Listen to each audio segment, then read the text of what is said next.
سلامونه وخت مو په خیر د زیرو نیوز څلروي سپورتي خبرونو ته خراغلاست شنبه د 1415 هجري لمریز کال د برید په 20 او د 2016 زیږدیز کال د اپریل 11 ده مننه چې له موږ سره یاست زموږ پاڼې هرومرو خوښې کړئ.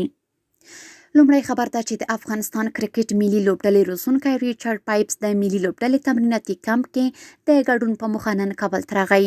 نوي روزونکي ریچارډ پایپس کابل ته له رارسېدو سره سم د یوې غونډې په ترڅ کې د ملي لوبډلې راتلونکو سیالیو پلانونو او په ځانګړي ډول د تمریني کمپ پر مدیریت خبرې کړې دي. د افغانستان د لوبډلې سفر پای ته ورسېد. د مرکزي اسیا د 11 کلونو فوټبال اتلولۍ سیالیو کې د افغانستان لوبډلې په خپلې وروستۍ لوبه کې له تاجکستان څخه د 3-2 په پایله ماتې وخوړه او د دوی سفر په دې سیالیو کې پای ته ورسېد. په دې سیالیو کې افغانستان په خپلو 4 لوبو کې یوه مساوي او 3 ماتې لرلې او له دغو سیالیو څخه یې مخه خفه کړه.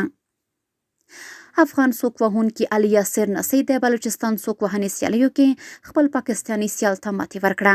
دغه ستره سیالۍ چې تېره شپه د اتلولۍ کمربند پر سر بلوچستان کې وشوه چې علي یاسر خپل سیال په 2یم راوند کې نک آوټ کړ او د اتلولۍ کمربند یې خپل کړ.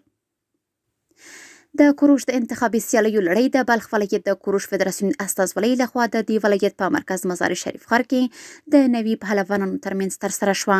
په دې سیالیو کې ګډونوالو د ځوانانو او لویانو په کټګوریو کې یو له بل سره سیالۍ وکړه چې په پای کې له هغوی څخه 28 تنه د بلخ ولایت د منتخب ټیم لپاره وټاکل شول. سپورتي خبرونه هم دومره و په خپل رسنیو باندې فیسبوک، انسټاګرام، ایکس یا پخوانی ټویټر، یوټیوب او ټیک ټاک زموږ خبرونه خوښي او موږ تعقیب کړئ. ادرس یې 0news 24 تر سبانۍ خبرونه د الله پامان.